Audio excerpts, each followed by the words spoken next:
Aleluia, aleluia, aleluia, aleluia, aleluia,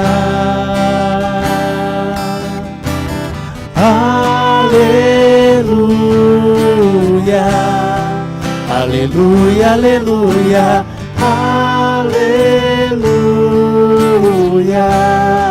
aleluia, aleluia, aleluia. O nosso Cordeiro Pascal, Jesus Cristo já foi imolado.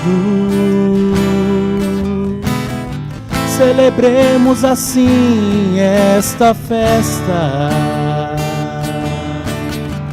na sinceridade e verdade.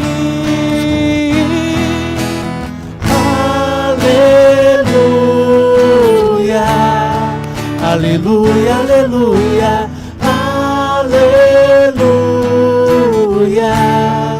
aleluia, aleluia, aleluia.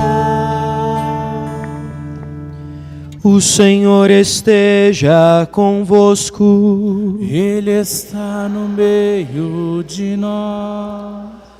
Proclamação do Evangelho de Jesus Cristo segundo João. Glória a vós, Senhor.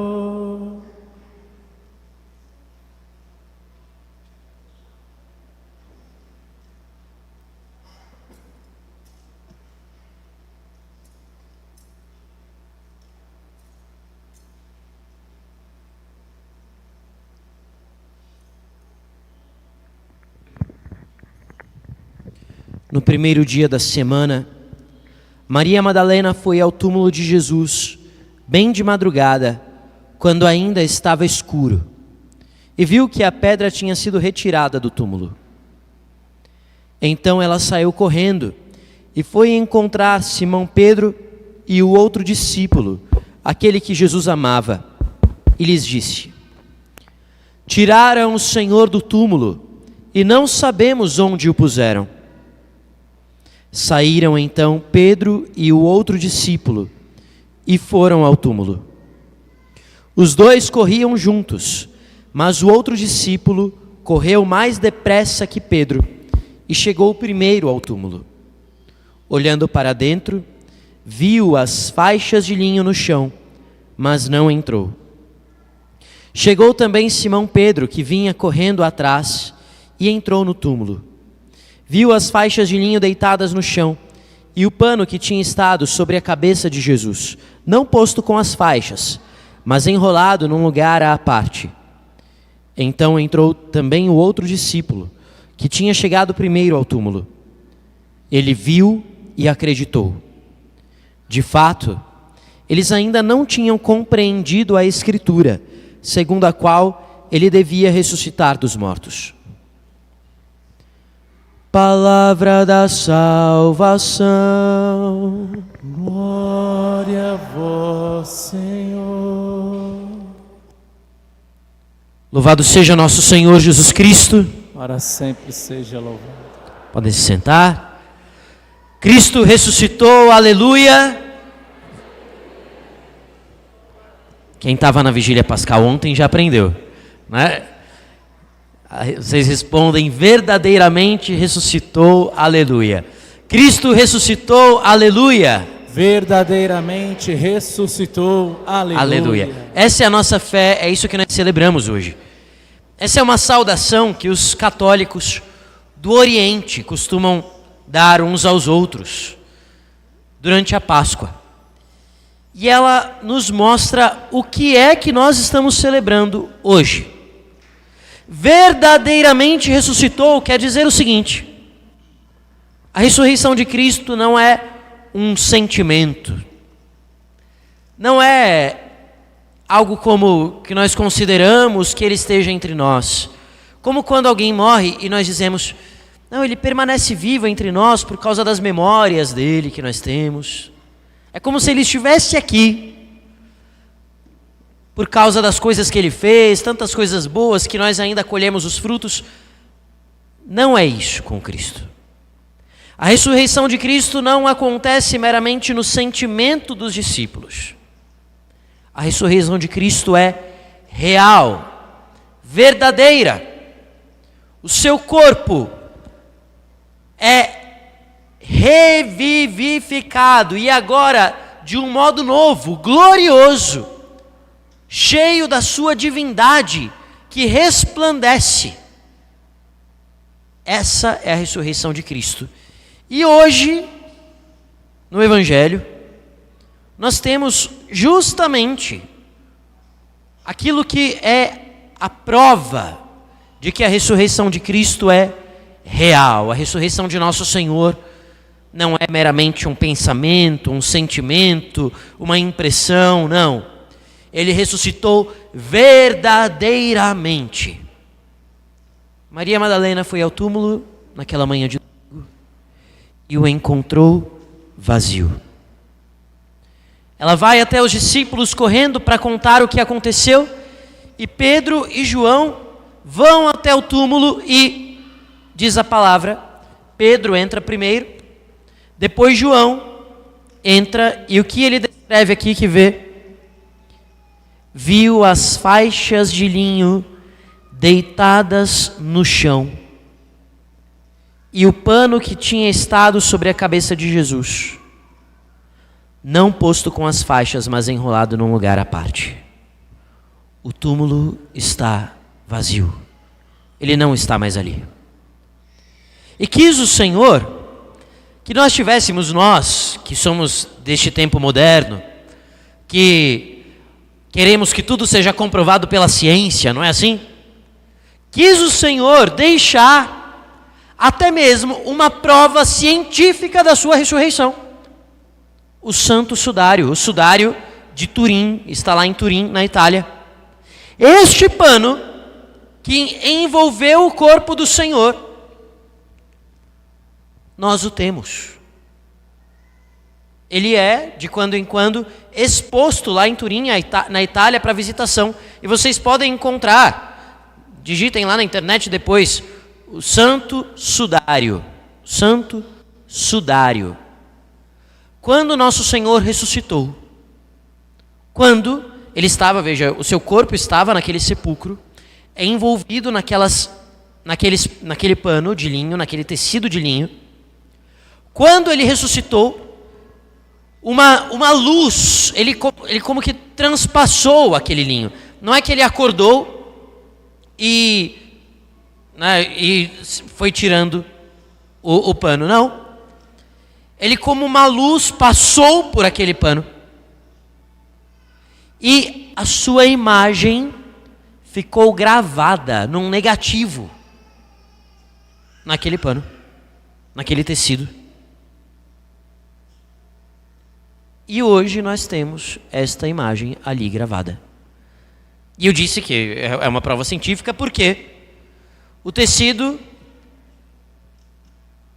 que está lá na Itália foi tecido no tempo do Senhor Jesus. Lá no Oriente Médio, os estudos científicos mostraram isso. Foi tecido no tempo de Jesus, no Oriente Médio, com um linho nobre, tecido por um tecelão que fazia tecidos nobres. Portanto, esse tecido pertencia certamente a um homem rico. E quem foi que sepultou Jesus? Um seu discípulo rico, José de Arimateia. E todos os exames daquilo que ficou gravado naquele tecido mostram que aquela imagem é de um homem do tempo do Senhor, que é, claro, o próprio Cristo Jesus. Isso todos podem ver no mundo todo. Os discípulos entraram ali, viram e acreditaram. Viram e creram. Isto é o que deve acontecer comigo e com você hoje. Aquilo que está na primeira leitura da liturgia da palavra de hoje, a pregação de São Pedro, depois que o Senhor subiu ao céu, o Espírito Santo foi enviado, Os apóstolos saíram para pregar e São Pedro diz: olha, Jesus de Nazaré foi ungido por Deus com o Espírito Santo e com poder, andou por toda parte fazendo bem, mataram-no pregando na cruz, mas Deus o ressuscitou no terceiro dia. Aquilo que está escrito aqui, preste atenção a isso. Pedro diz isso não porque ele ouviu falar que Cristo ressuscitou. Não. Ele fala daquilo que ele viu. Hoje, nós podemos resumir a mensagem da palavra de Deus nessa Páscoa, na liturgia de hoje, em 3 verbos: ver, acreditar, testemunhar. Isso deve acontecer com todos nós aqui hoje. Senão, a nossa Páscoa não é uma Páscoa cristã, é uma Páscoa pagã. Ver, acreditar e testemunhar. Pedro saiu com os outros apóstolos pregando por aí que Cristo ressuscitou, mas eles sempre diziam, se você ler o livro dos Atos dos Apóstolos, é uma constante, ele diz: nós vimos e damos testemunho.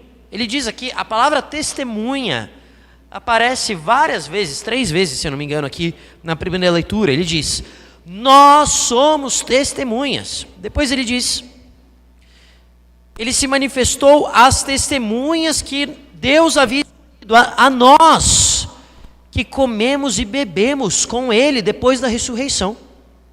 Ele está dizendo: olha, nós vimos Jesus. Eu comi e bebi com ele depois que ele ressuscitou. Eu não estou falando de uma imaginação na minha cabeça. Eu não estou falando de algo que aquelas mulheres me narraram simplesmente.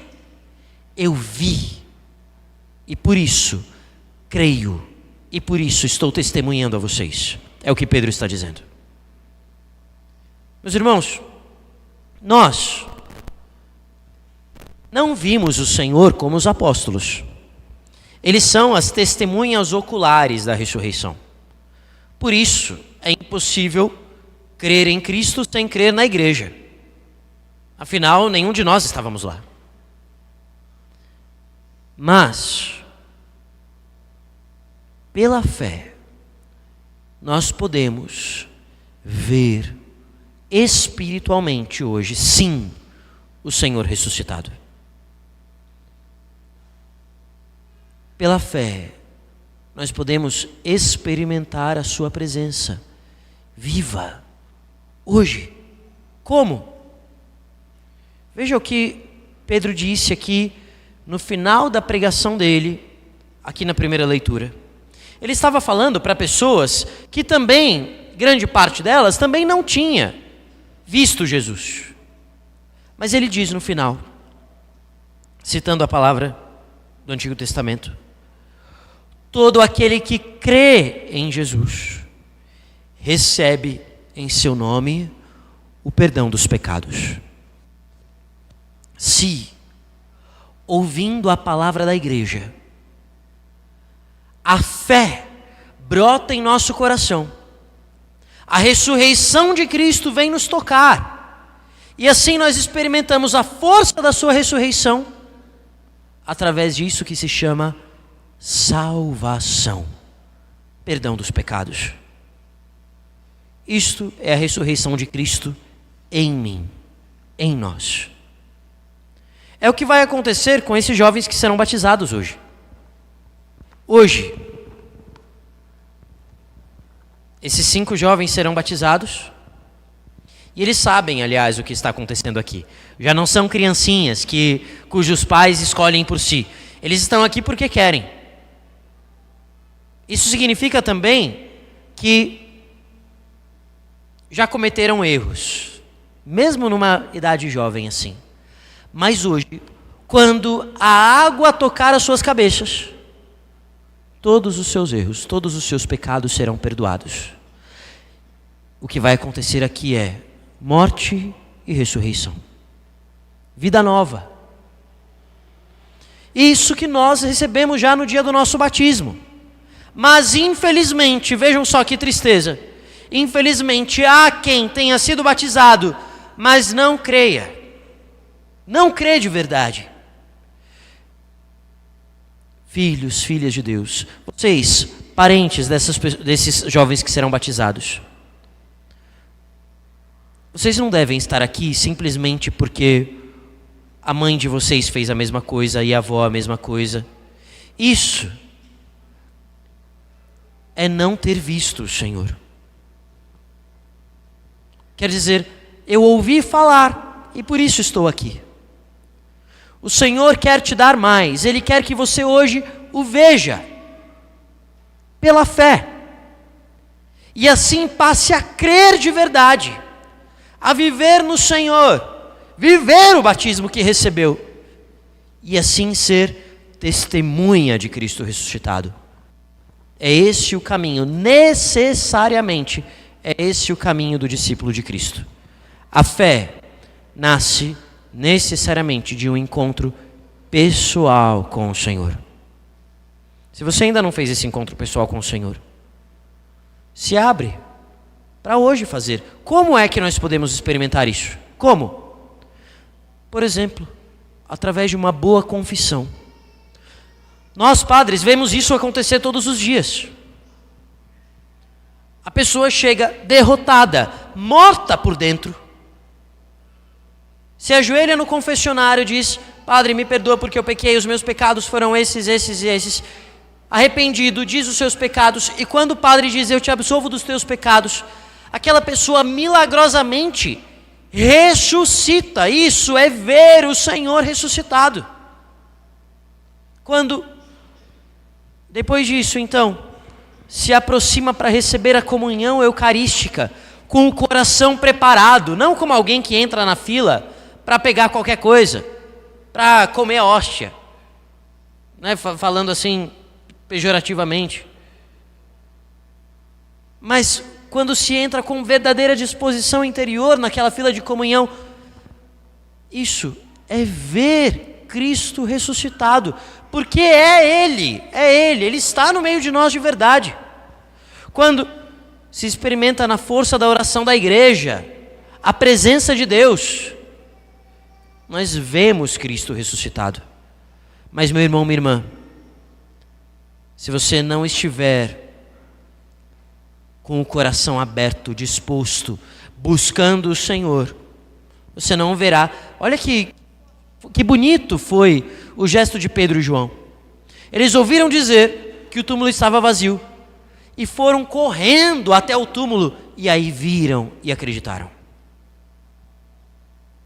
Hoje, se você andou afastado da igreja, se há tempos você não vinha mais, ouve Jesus te chamando. A vida sem Deus não é vida.